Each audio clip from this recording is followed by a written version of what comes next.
This is the second set of data which has been produced. We were shooting HPBTs in the 168 grain range. I will start in the top line. As last time, top line is the 751, bottom line is the Howa1500.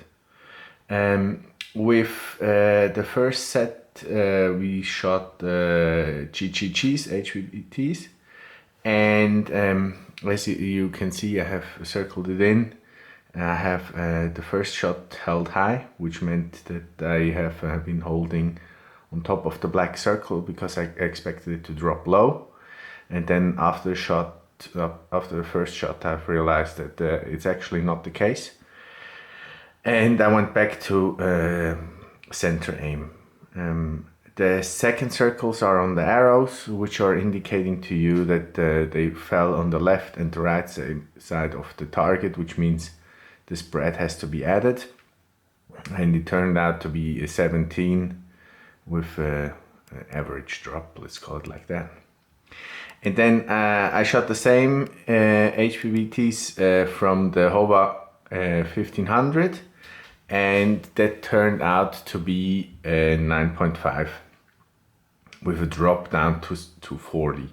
So 40 is outside of the black circle in the middle, so which means they actually drop a lot.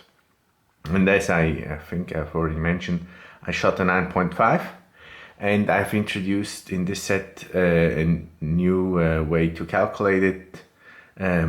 If we take out the worst shot I did, then we get the ones behind the dash. So in this case, there would be then a 7.8. So the 7.8 would be with the worst shot removed.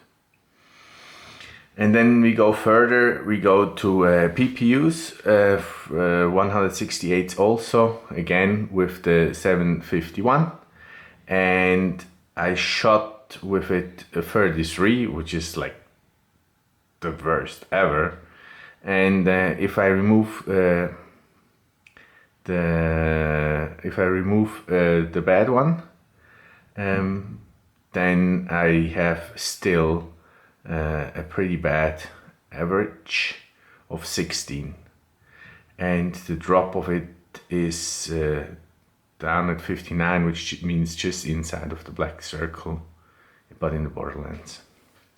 And then we then the PPUs were shot from the Howa, and with the Howa it was an 11, so it's like kind of okay. But if we remove the worst, it drops to 5.2, and 5.2 is actually pretty good for that gun. And it dropped to 43, which means it's again outside of the black circle underneath of the target, so it means drops pretty low. Then we went to the SalTech, and the SalTech Scenar, I think the bullets from Lapua, and they're 168s too. There I shot the 21, and we take out the worst, it's 17, which isn't good, and they dropped pretty far. It was instead of 100 dropped to 35, which is like in the middle of the white underneath of the target. And if we look at what I shot with the Howa1500, you see a plain 5.4. So that means I didn't have to remove the worst, and it wasn't really worth removing the worst because 5.4 is actually pretty excellent. And it also dropped to 34, which is outside of the black circle, almost at the lower corner.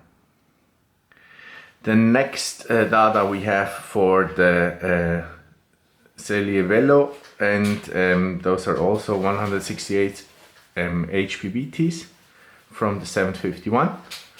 And with them I shot 11. And they actually fell right at the very lowest edge of the white, which means, as you maybe can see, there's an X on this data set. This X of the data set means it actually dropped under the paper, and then there's a 6 and a 4 and a 4. So I was basically grazing the corner of the paper which means obviously next time I have to do a holdover to have them closer to the center. That's why I marked it with double arrows down, because it's basically useless.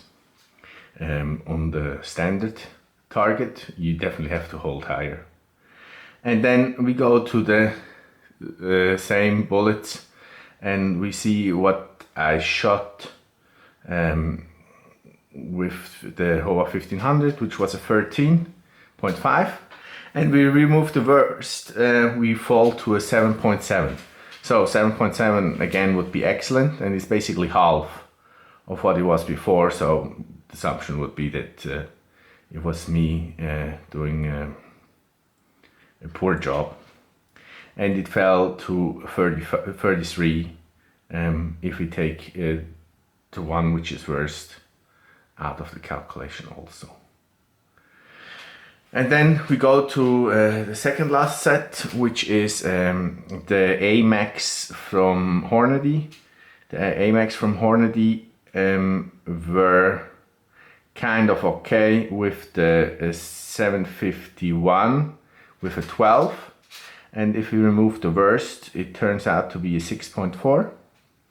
And they fell to 64, which is a little bit above the lower edge of the black circle in the middle. And then we go over to the A-Max out of the 1500, and there I shot the plane 10 without too bad of with too bad of ripping mass head. So it's basically two clusters. One cluster is in the 30 range, and one cluster is in the 50 range. So it wasn't just one which was a little bit off. And yeah, they fell somewhere, like, as I said, maybe on average, maybe 40. So, which is also outside of the black circle, and it's already in the white territories. And then the Fiocchi, which was the joke ammunition of this run. Out of the 751, I shot a 19, and it was at 74 about on average, which means it's kind of just underneath of the center. When I removed the worst, it turns out to be a 2.5. So 2.5 is definitely the very best I have ever shot. But as I mentioned earlier, or probably in the last video, we have a little bit of a problem, because the first bullet fell a little bit on the left, and the second last bullet fell a little bit on the right. So there's an additional little spread in there.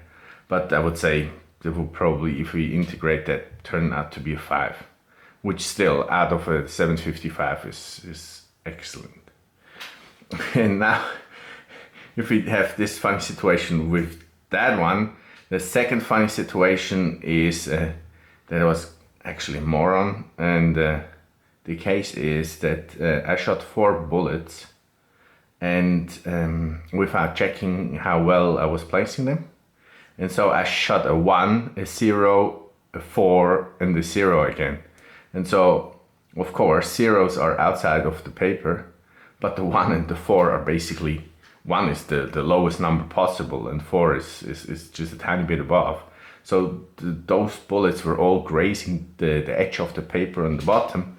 And since I didn't check back to the computer what I was doing, I didn't realize.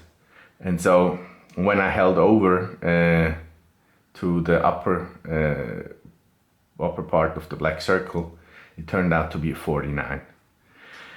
And so, because it was the second part of the shooting, I actually had the gun resting so I could cool down a bit. And since again I'm a moron, I forgot whilst the gun was resting that I had to hold over. So I shot once more a 0, which meant that it went underneath of the paper. But because I checked back on the computer, I saw it, and so I held over. And so it turned to be 50, 54, 36, 23. So those were basically kind of in range.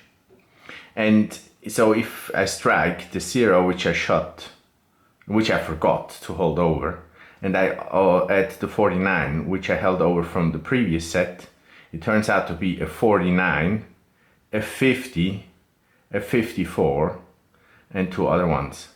And so if I just integrate them, so 49 from the top set and subtract the first of the second set, it turns out to be a 12. And if I take out the worst of those 5s out again, it's a 4.4. So I kind of shoot somewhere around the 5 with the 1500, and I shoot a 5, let's say, with the 751, which is pretty crazy and would be so far the best ammunition I have been using for kind of both of the guns. But the problem is with the 751, it shoots pretty much flat with a 74, which is a little bit underneath of the center. But if I shoot it with the 1500, the bullets, as I just said, are grazing the bottom edge of the paper, which means they have, relative to other ammunitions, about 50 centimeters, or that would be in inches, probably 20-inch drop on exactly the same distance, which is pretty crazy. So that's for the third set. For the second set, which I have shot and recorded. Just a quick editorial note. You were probably annoyed that you saw always my arm inside of the camera on the bench rest thing, which I was shooting from. And the reason is because the stick is so short, and the muzzle needs to be outside of the little window which I was shooting from.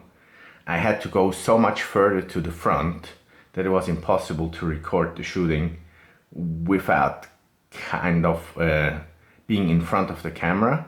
And then again, being in front of the camera would have given me only such limited space to be not interfering with the camera, so it was impossible to shoot. It was terrible shooting anyway, but so yeah, I hope next time the crazy geriatrics aren't roaming around and blocking my setup, so you can actually see much better on the computer what's going on. Thank you very much for paying attention and your attendance, and have a nice day.